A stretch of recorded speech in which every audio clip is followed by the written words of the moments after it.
जय हिंद साथियों, नमस्कार। एक बार आप सभी साथियों का फिर से स्वागत है आपके अपने यूट्यूब चैनल एग्जाम गुरु सेंटर में। साथियों, आज है 13 जनवरी। 13 जनवरी 2025 के जितने भी महत्वपूर्ण करंट अफेयर्स के क्वेश्चन बनेंगे उन्हें हम आप सभी साथियों तक शेयर कर रहे हैं। आप सभी साथी सेशन को पूरा देखिएगा। अगर पसंद आए तो एक लाइक अवश्य करिएगा। साथियों, आपके एक लाइक से हम और अधिक मोटिवेट होंगे और आप सभी साथियों के लिए निरंतर वीडियो प्रोवाइड करने की कोशिश करेंगे। साथियों, सेशन स्टार्ट करते हैं। सेशन का ये 59वां पार्ट है। आइए देखते हैं पहला प्रश्न।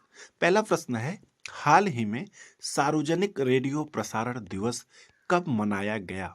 5 जनवरी, 8 जनवरी, 13 जनवरी या इनमें से कोई नहीं? साथियों, सही उत्तर होगा ऑप्शन नंबर सी, 13 जनवरी। साथियों, प्रतिवर्ष 13 जनवरी को सार्वजनिक रेडियो प्रसारण दिवस मनाया जाता है।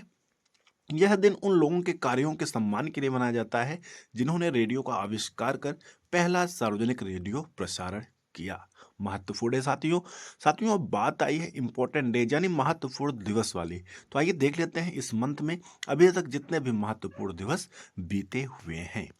साथियों, 2 जनवरी को विश्व अंतर्मुखी दिवस मनाया गया। 4 जनवरी को विश्व ब्रेल दिवस मनाया गया। 6 जनवरी को विश्व युद्ध अनाथ दिवस मनाया गया। साथियों, अगर बात किया जाए विश्व युद्ध अनाथ दिवस 2025 की थीम क्या है? थीम है अनाथ जीवन भी मायने रखता है। 7 जनवरी को राष्ट्रीय बबल हेड दिवस मनाया गया। 8 जनवरी को पृथ्वी का घूर्णन दिवस मनाया गया। 9 जनवरी को प्रवासी भारतीय दिवस मनाया गया। साथियों, 10 जनवरी को विश्व हिंदी दिवस मनाया गया और 12 जनवरी को राष्ट्रीय युवा दिवस मनाया गया। साथियों, अगर प्रवासी भारतीय दिवस की थीम की बात किया जाए तो विकसित भारत के लिए प्रवासियों का योगदान महत्वपूर्ण है, याद रखिएगा। अगर विश्व हिंदी दिवस की थीम की बात किया जाए तो वैश्विक एकता और सांस्कृतिक गर्व की आवाज हिंदी। अगर राष्ट्रीय युवा दिवस की थीम की बात किया जाए तो राष्ट्र निर्माण के लिए युवा सशक्तिकरण। साथियों, ये थीम जो है वेरी वेरी इंपॉर्टेंट है। आगामी किसी भी एग्जाम में ये पूछा जा सकता है, अवश्य पूछा जाएगा, याद रखिएगा। आपको याद रखने के लिए क्या करना है, आप हमारे करंट अफेयर सेशन से केवल जुड़े रहें। हम प्रतिदिन इसका रिवीजन कराते रहेंगे। आपको कहीं अलग से पढ़ने की आवश्यकता नहीं पड़ेगी। अगर आप जुड़े रहेंगे तो अपने आप तैयार हो जाएगा। ठीक है साथियों, आगे बढ़ते हैं, अगला प्रश्न देखते हैं। हाल ही में किस देश में पहला हिंदी प्रमाण पत्र पाठ्यक्रम शुरू किया गया? इंडोनेशिया, श्रीलंका, नेपाल या भूटान?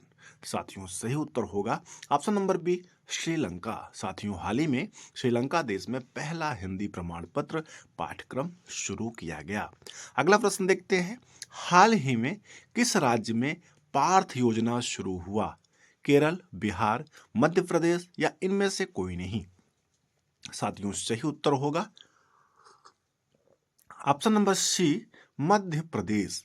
हाल ही में साथियों, युवाओं की इस सोच को मध्य प्रदेश सरकार ने ध्यान में रखते हुए अपने यहाँ एक बहुत ही क्रांतिकारी योजना शुरुआत कर दी है। इस योजना का नाम एमपी पार्थ योजना 2025 रखा गया है। साथियों, इसके तहत युवाओं को भारतीय सेवा, पुलिस या अर्धसैनिक बलों में भर्ती पूर्व शारीरिक फिटनेस और लिखित परीक्षा की तैयारी करवाई जाएगी। महत्वपूर्ण है साथियों। अब बात आई है मध्य प्रदेश की, तो आइए देख लेते हैं मध्य प्रदेश राज्य के बारे में। साथियों, अगर मैप में देखा जाए यानी मानचित्र में देखा जाए इंडिया के, तो भारत के बीचों बीच स्थित है मध्य प्रदेश।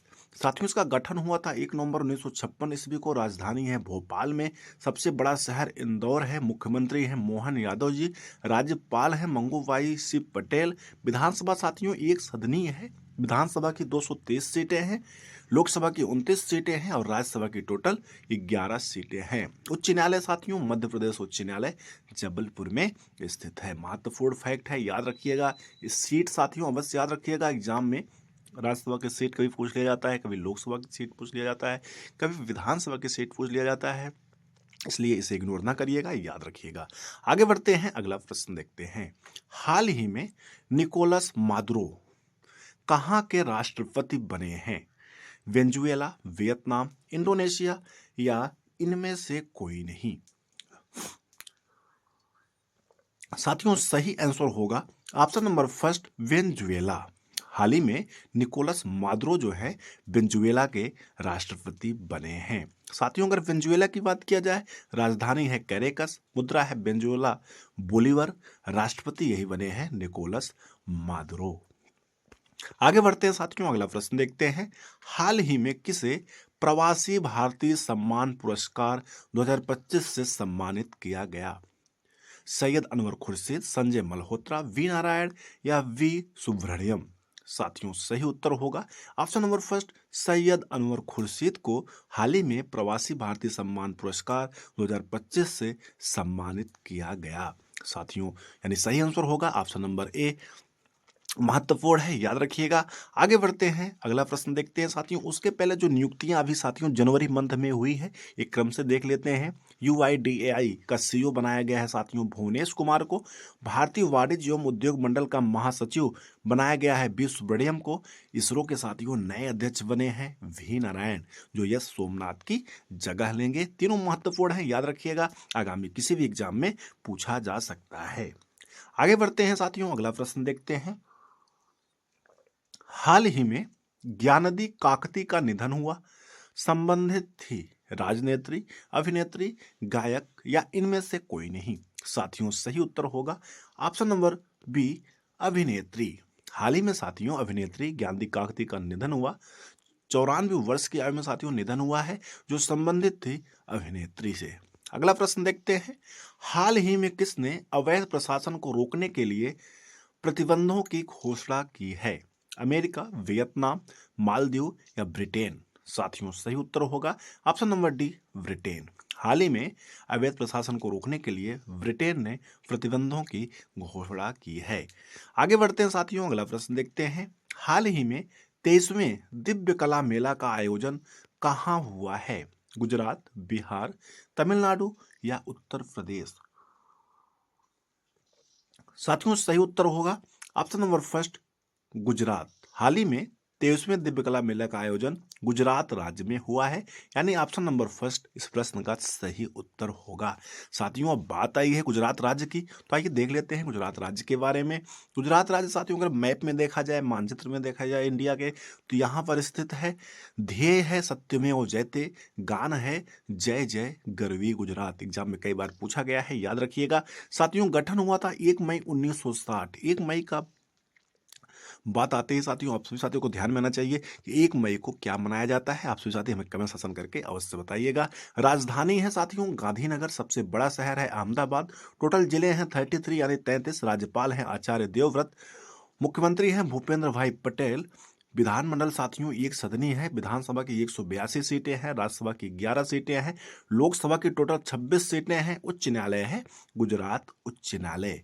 अगर बात किया जाए साबरमती आश्रम, गुजरात पोशाक, सोमनाथ मंदिर, कच्छ का रण, द्वारकाधीश मंदिर, स्टैच्यू ऑफ यूनिटी, बड़ोदरा में लक्ष्मी विलास महल, ये सारे गुजरात राज्य में स्थित हैं। महत्वपूर्ण है, याद रखिएगा, एग्जाम में कई बार ये पूछे जा चुके हैं। साथियों कल का प्रश्न था जिसका उत्तर आप सभी साथियों को कमेंट सेशन में देना था कि हाल ही में विश्व ब्रेल दिवस कब मनाया गया? 1 जनवरी, 4 जनवरी, 5 जनवरी या इनमें से कोई नहीं? साथियों सही उत्तर होगा ऑप्शन नंबर बी, 4 जनवरी को विश्व ब्रेल दिवस मनाया जाता है। हम चाहेंगे आप सभी साथी जो भी देख रहे हैं कमेंट सेशन में इन प्रश्नों का उत्तर अवश्य दीजिएगा, विस्तार पूर्वक दीजिएगा, जिससे आप की तैयारी और अच्छी हो सके। ठीक है साथियों, आज का प्रश्न देखते हैं जिसका उत्तर आप साथियों कमेंट सेशन में देना है। हाल ही में UIDAI का CEO कौन बना है? भुवनेश कुमार, वी सुब्रमण्यम, वी नारायण या इनमें से कोई नहीं? क्या होगा उत्तर आप सभी साथी कमेंट करके अवश्य बताइएगा। कमेंट का वेट रहेगा और आप सभी साथियों की तैयारी अच्छे से हो सकेगी। ठीक है साथियों, इस प्रकार से आज का सेशन कंप्लीट हुआ। हमें उम्मीद है आप सभी साथियों को सेशन अवश्य पसंद आएगा। अगर पसंद आया है तो कमेंट सेशन को शेयर करिएगा, कमेंट करिएगा, लाइक करिएगा। अगर चैनल पर पहली बार आए हैं तो सब्सक्राइब साथियों अवश्य कर लीजिएगा और साथ में बेल आइकन प्रेस कर लीजिएगा, जिससे कोई न्यू वीडियो बनती है तो आप सभी साथियों तक नोटिफिकेशन के माध्यम से सबसे पहले प्राप्त होती रहे। Thanks for watching. Exam group centre परिवार से जुड़ने के लिए बहुत बहुत धन्यवाद। ज़्यादा से ज़्यादा शेयर करें जिससे और भी साथी जुड़े और अपना एग्जाम ग्रुप अंडर परिवार और बड़ा हो सके। ठीक है साथियों, बेस्ट ऑफ लक। जय हिंद, नमस्कार।